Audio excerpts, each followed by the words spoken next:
Para mediar esta palestra, gostaríamos de convidar o presidente do Colegiado Estadual de Engenharia e Arquitetura de Santa Catarina, senhor Guilherme Gustavo Ovailer. E, como palestrante, quem aborda o tema Laboratório de Análise de Obras Rodoviárias do Tribunal de Contas do Estado de Santa Catarina é o auditor fiscal de controle externo do Tribunal de Contas do Estado, senhor Rodrigo Luz Glória. Por favor. Muito obrigada.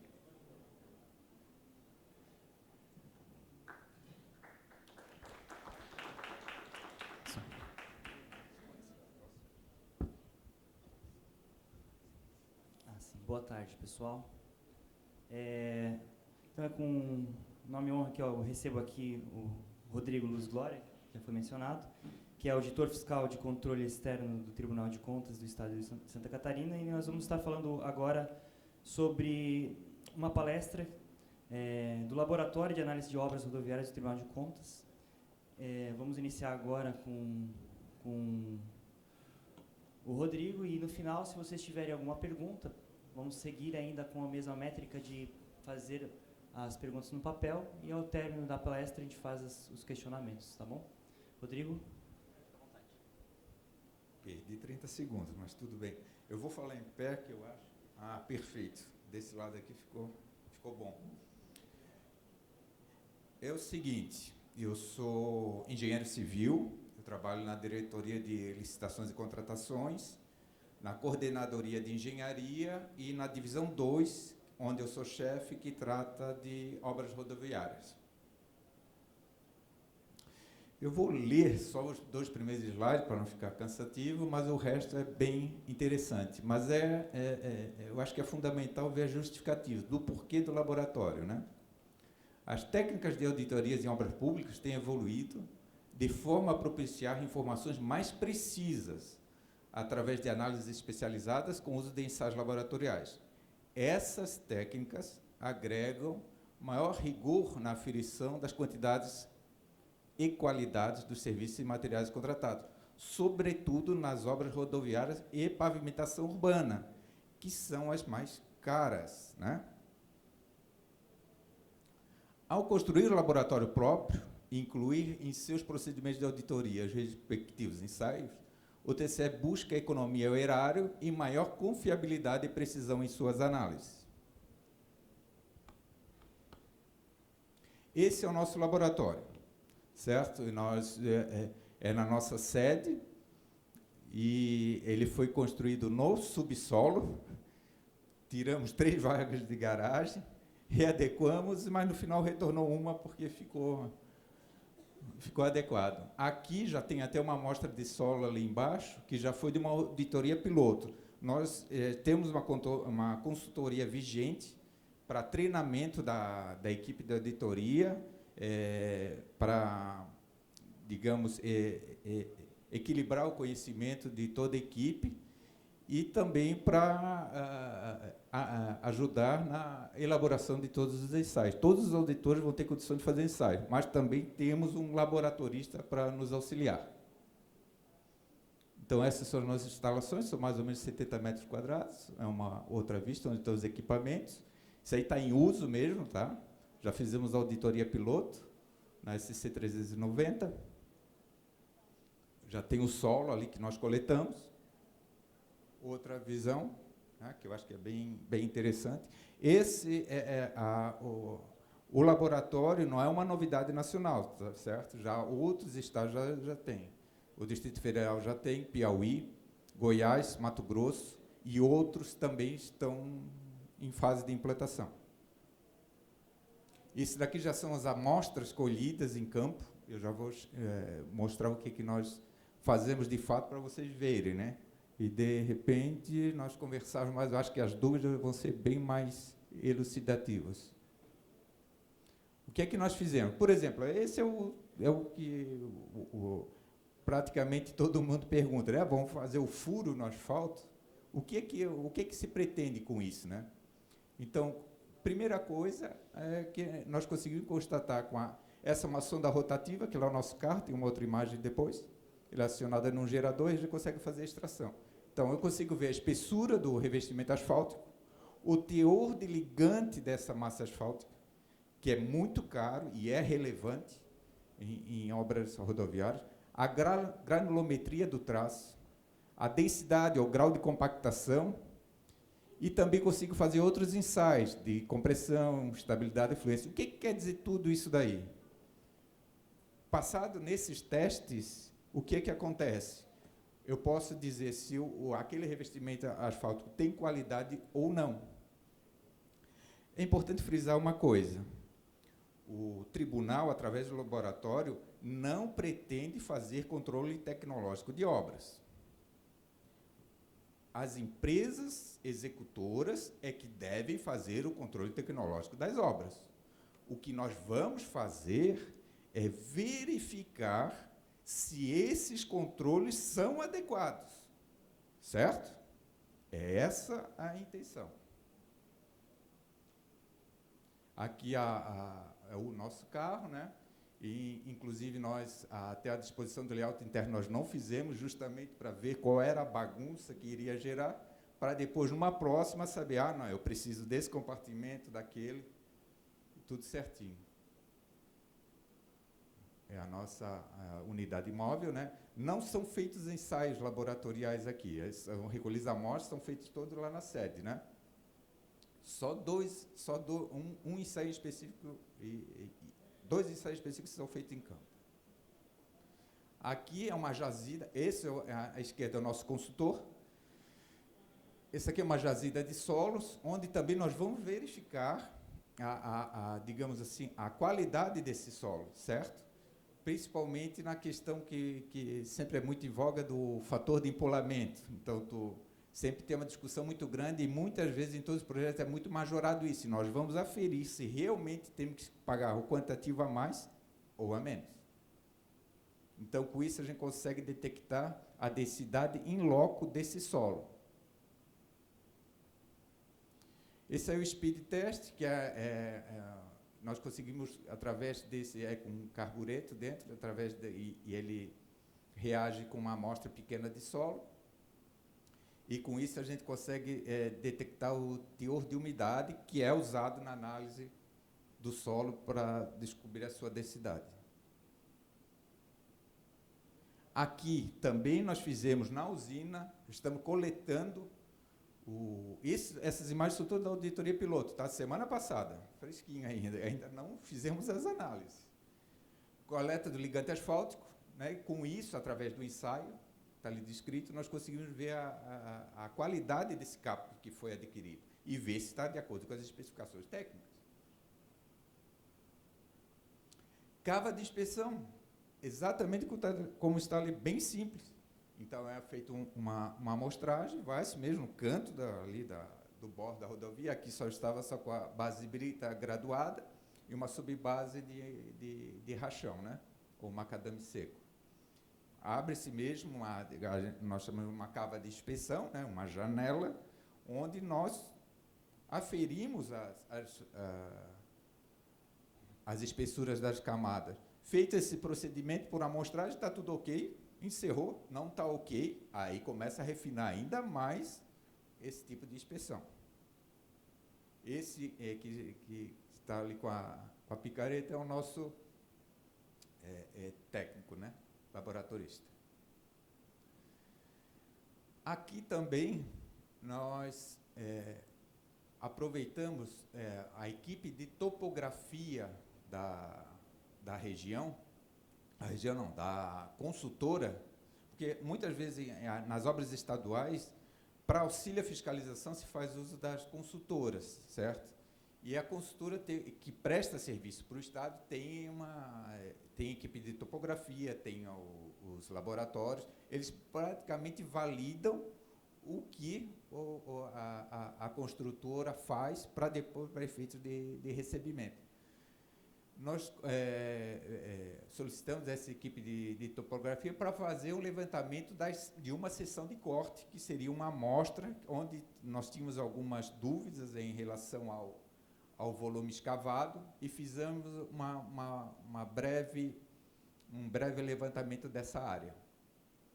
Isso aqui é o croquis do levantamento, feito à mão mesmo, na hora, né? Então, essa é a seção de corte, né? A rua passa ali embaixo, a rodovia, né? São feitos os cortes, as banquetas, porque não se pode fazer uma inclinação talude muito alta. São feitas as banquetas, inclinação talude. Então, o que é que nós fazemos com isso? Nós verificamos que o volume escavado está conforme o projetado. Isso aqui é um fato bem interessante, o seguinte, e é muito corriqueiro, para um detalhe que eu acho que vale a pena falar. Não simplesmente se escavou, paga-se. Não, não é assim.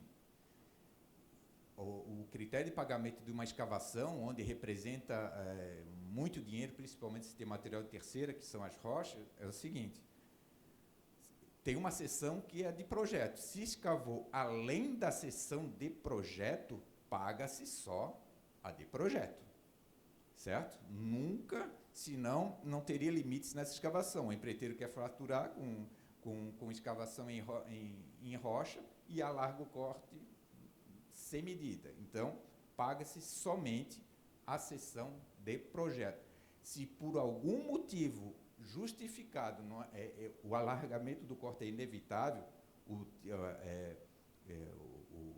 o tipo da rocha, ou algo que realmente seja inviável, que eu até hoje não vi, mas não custa falar, uma justificativa plausível para um alargamento de corte, aí sim. Mas, no caso, paga-se só a seção de projeto. Adiantei bastante, mas está bom. Aqui são os equipamentos que nós temos no laboratório, né? Alguns deles, que é a sonda rotativa, o forno NCAT. Esse forno aqui, ele é um equipamento bem sofisticado, ele é diferente do que nós encontramos em obra. Isso aí é para analisar o teor de ligante. Tendo aquela amostra que nós extraímos, quebra-se a amostra, destorrou a amostra, ela fica como se fosse, voltasse como se fosse no lançamento da pista, toda granular, bota-se nesse forno e ele vai queimar o cap. Então, tudo que foi queimado do cap tem uma balança. Com o cap era um peso, queimou o cap, saiu outro peso. Com isso, a gente determina exatamente o teor de ligante dessa massa asfáltica. Por que toda essa preocupação? É o item mais caro de uma obra rodoviária, é o ligante asfáltico, certo? Em geral. Nós temos o viscosímetro, que para analisar a qualidade dos ligantes, aparelho Casagrande, que faz parte daquele solo que nós extraímos também, vamos fazer algumas análises. O SPEED, que nós mostramos ali, né, na van, para obter a umidade do solo da jazida, que foi utilizada para a obra. Frasco de areia, que é aquele kit que eu mostrei, o pessoal fazendo o furo ali, né, para obter a densidade da jazida. As peneiras, tudo por exemplo, esse mesmo traço que é extraído, nós também podemos fazer a granulometria do traço. Tanto o concreto asfáltico como a camada de base e subbase, ela tem que ter uma granulometria adequada. O que é? Ela tem que ser fechada. Então, tem grãos maiores, grãos menores, pó ou areia, em que ele faz o fechamento da camada. Ela não pode ficar, digamos assim, porosa.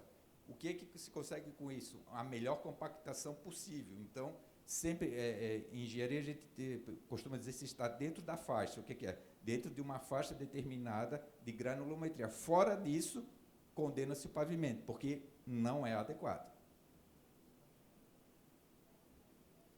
Misturador planetário, nós também coletamos os próprios agregados que nessa obra também nós fizemos. Então, nós podemos coletar os agregados que vão ser feitos, que são utilizados para fazer a obra, e podemos reproduzir o traço que foi feito e comparar os nossos resultados com o que foram obtidos. Daí pode chegar a qualquer conclusão, né? Desde perceber que o teor de ligante está errado, que o traço é inadequado ou não. Então, a própria densidade, obter a densidade correta. O compactador CBR é para... ele molda por exemplo, o solo de jazida, eu moldo no compactador CBR para ver as características mecânicas, né? Aí, o Rice Test é muito teórico, não vale a pena comentar. compactador Marshall, que ele compacta quando a gente extrai e vai fazer a camada em laboratório do que foi aplicado na obra, nós também podemos usar o compactador Marshall. E tem a prensa Marshall, CBR Marshall, que para analisar as características mecânicas, digamos assim, tanto dos solos quanto da capa asfáltica. E temos o veículo utilitário. Eu falei bem rápido, terminei, mas eu acho assim, o mais interessante seria as perguntas, as indagações e o nosso foco principal mesmo, né, como eu ressalto, é que a nossa estrutura, repito, não é para fazer controle tecnológico, é verificar se o controle está sendo feito, certo? Digamos assim, a grosso modo, o nosso número de ensaios em relação ao que é feito numa obra é na escala de 10%. Então, o que é que nós fizemos? Olhamos a densidade e a espessura, fizemos a amostragem na ordem de 10% a menos do que deve ser feito, tá? Todos esses equipamentos que eu mostrei, não equipamentos, mas todos os ensaios, podem ter equipamentos diferentes para o mesmo ensaio. Todos os ensaios que nós mostramos é dever das empresas executoras fazer. Porque a obra rodoviária é um encadeamento de serviço, e todos os serviços são validados através de ensaios, certo? Então, para as empresas executoras, isso aqui é plenamente conhecido. Só que o que está acontecendo agora? Nós estamos assumindo e não simplesmente acreditando que os ensaios estão adequados, né? Eu acho que era isso, né? Vamos esperar as perguntas. Não sei se alguém tem alguma pergunta, não chegou nenhum papel aqui para mim, mas se quiserem levantar a mão, a gente ainda abre a...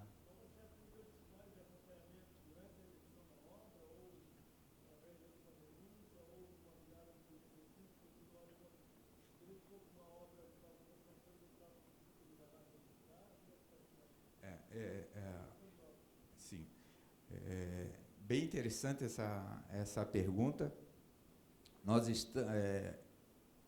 O ideal numa obra pública, principalmente de rodoviária, é estar enquanto a execução está sendo feita, como qualquer obra.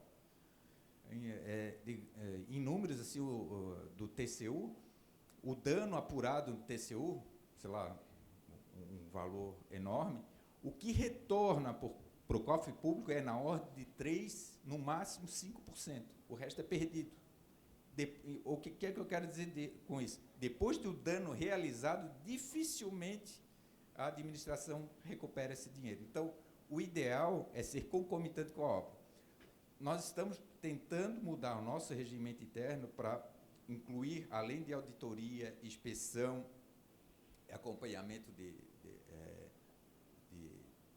de obra, são as visitas técnicas.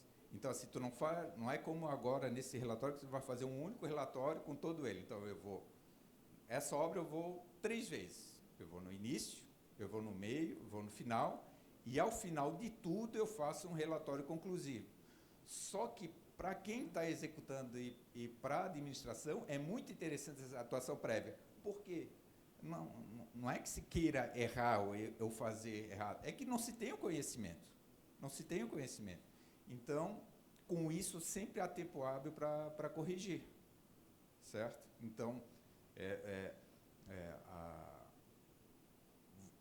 nós queremos fazer a análise concomitante e vamos fazer, aí, independente de ser, digamos, várias visitas numa mesma obra, mas iremos em obras preferencialmente que estão em andamento.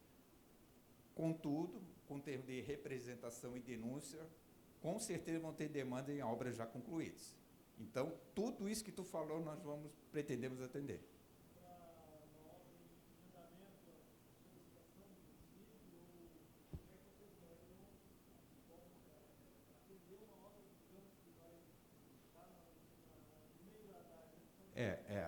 Isso vai depender da nossa programação de auditoria, tá? O atendimento ao município, que eu acho que é um viés bem interessante, é o seguinte: Depois da nossa capacitação feita, nós estamos ainda sendo capacitados, tem que ter essa capacitação. Depois de tudo concluído, feito, digamos assim, ter algumas auditorias feitas, a nossa intenção, vou até adiantar, pelo ICOM, é prestar, digamos, um treinamento para os fiscais, principalmente os da prefeitura. O do Estado sabe o que é que tem que ser feito, não tem nenhuma novidade. Mas de prefeitura, eu sou engenheiro civil, a maioria dos engenheiros são formados na parte de edificações e não de estradas. Poucos são de estradas. Eles desconhecem o mínimo dos ensaios. E os ensaios são obrigatórios, está lá no artigo 75 da Lei de Licitações. Quem tem que fazer ensaio é o executor. Só que eles desconhecem, eles nem sabem o que é que tem que ser feito. Então, o que é que nós pretendemos fazer?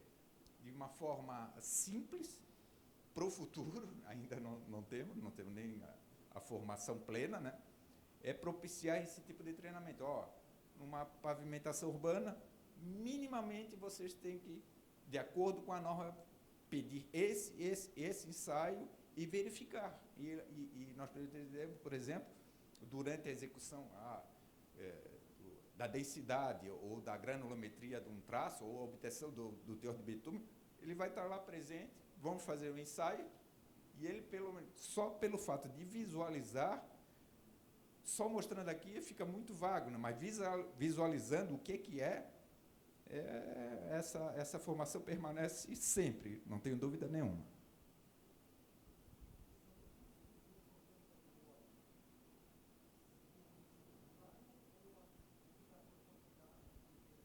É da empreiteira. Controle tecnológico, ele é obrigatório. É o custo da empresa. Não, já faz parte do custo. Porque, assim, para executar aquele serviço, eu preciso atender a norma tal, fazer o ensaio tal. É inerente ao custo do serviço. Certo? Não.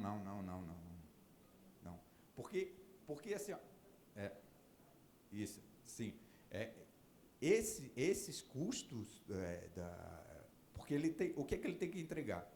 Quando geralmente estão nos contratos, ou deveria estar, apesar de nem precisar citar, mas nos contratos, de acordo com as normas de infra, DENIT, é o que basta. É o que basta, porque não tem como entregar uma camada de revestimento, uma camada de base e subbase, se eu não atender todos os requisitos de norma, se eu não fiz todos os ensaios de controle tecnológico para liberar aquela camada. Liberando a camada é que eu pago. Então, assim, no Estado, quando tem as consultoras, elas auxiliam o fiscal. Aí fica melhor. Pelo seguinte, a construtora faz os ensaios e vai querer receber, né? Então, vem a consultora, repete, verifica o que foi feito e libera ou não. Então, se existe o laboratório da executora, tem um laboratório da supervisora, aí sim tudo liberado que é feito o pagamento. É assim que funciona e é assim que deveria funcionar. No município, provavelmente não vai ter o papel da consultora. Mas a consultora não precisa ser uma equipe grande.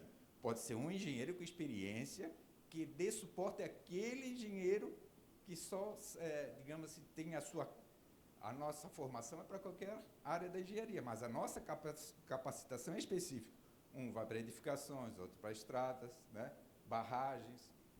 Então, é só esse detalhe, mas é obrigatório a empresa fazer isso, tá? O controle tecnológico. Mais alguma?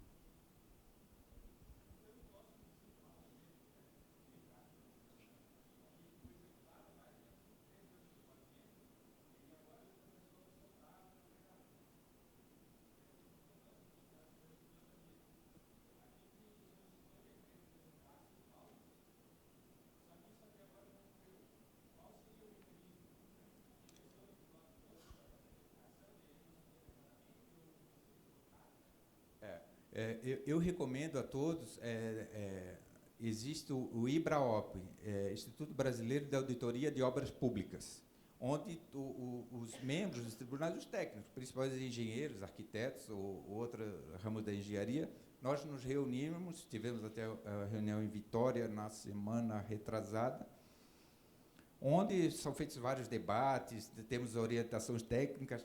Né? Existe uma orientação técnica do IBROB, se não me engano, é a OT05, que fala da garantia quinquenal.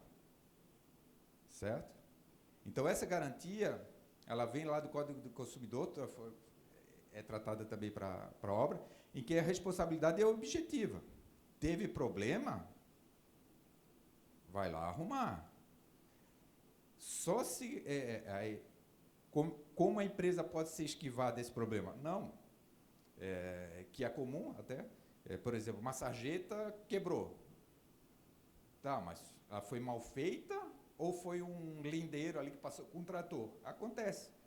Mas num caso de uma obra rodoviária, com 3 anos desagregar o revestimento, alguma coisa não está adequada. Falaram em projeto, inicialmente, assim, o projeto tem que ser bem feito, certo? Então, tem que se investir em projeto, pode ser deficiência de projeto, mas provavelmente,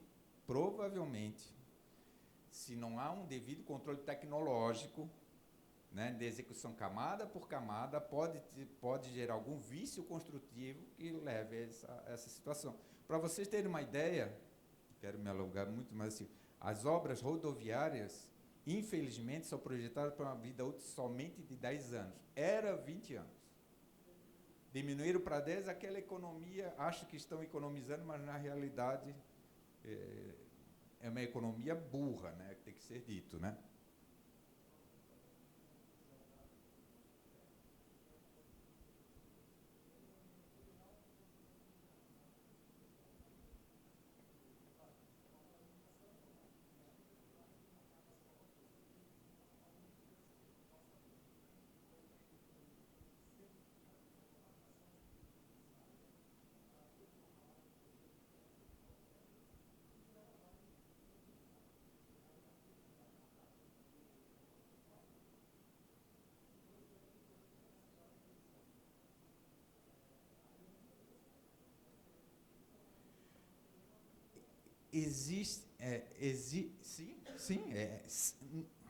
Nunca vai ser a empresa. Qualquer argumentação, nunca. Eu duvido e chega, não, sou eu vou lá fazer. A não ser que seja um reparo muito fácil. Mas existem alguns estudos prévios, como é o caso da Viga Benkelman, que eles passam no pavimento para ver as deformações que existiam, se tem algum problema na base da rodovia. Então, assim, muitos desses projetos dos municípios de pavimentação urbana carecem dos prévios exames. Não são feitos. Então, se passaram, viram qual é a condição do subleito, depois, nessa situação, só vai restar o município, se ele provar que fez a capa tudo certinho, de acordo com a norma, com aqueles ensaios, né? Teor de betume, compactação adequada, dificilmente ele vai ser responsabilizado. A quem cabe isso, a esse custo? Aí alguém aprovou esse projeto. Infelizmente, cai em nós, engenheiros, que muitas vezes a gente não faz o contraponto de não, isso não é tecnicamente adequado. Certo? Então, pode ir engenheiro e o gestor do contrato, né, que permitiu essa contratação. Certo. E por dano. Obrigado, Rodrigo. Não sei se tem mais uma pergunta, acho que a gente vai encerrar agora com mais uma, se tiver. Disponível, se quiserem. Quero apenas complementar, dizendo que hoje nós estamos tendo essa palestra aqui com os ensaios que acontecem durante e após obra, né? Mas, como bem dito pelo Rodrigo, os ensaios que são feitos, os testes que são feitos antes, pré-projeto, são muito mais importantes, às vezes, para essa situação em obra ou pós-obra não acontecer. Então, amanhã nós vamos ter, durante o seminário, também uma palestra que fala sobre a importância da análise de solos para as obras públicas. Então, isso vai vir a complementar essa palestra de hoje, né? Pena que hoje não temos tantos presentes assim, mas amanhã espero que vocês estejam aí também novamente para complementar essa palestra de hoje. Então, Rodrigo, vou só fazer a finalização, agradeço novamente a tua palestra. E vamos encerrar agora o seminário, passar para a cerimonialista e entregar o certificado da palestra para o senhor. Certo, obrigado. Muito obrigada ao nosso palestrante, ao mediador. Parabéns ao nosso auditório pelas suas contribuições também. Parabéns à Natasha pela organização do seminário. E para encerrar, boas notícias. A partir de agora, a gente vai ter boi de mamão, performance de boi de mamão, aqui no espaço coletivo da feira. E a partir das 19h30, também teremos o jantar aqui na Arena Petri. O seminário será retomado amanhã, 9 horas da manhã, nesta mesma sala. Bom descanso e até lá.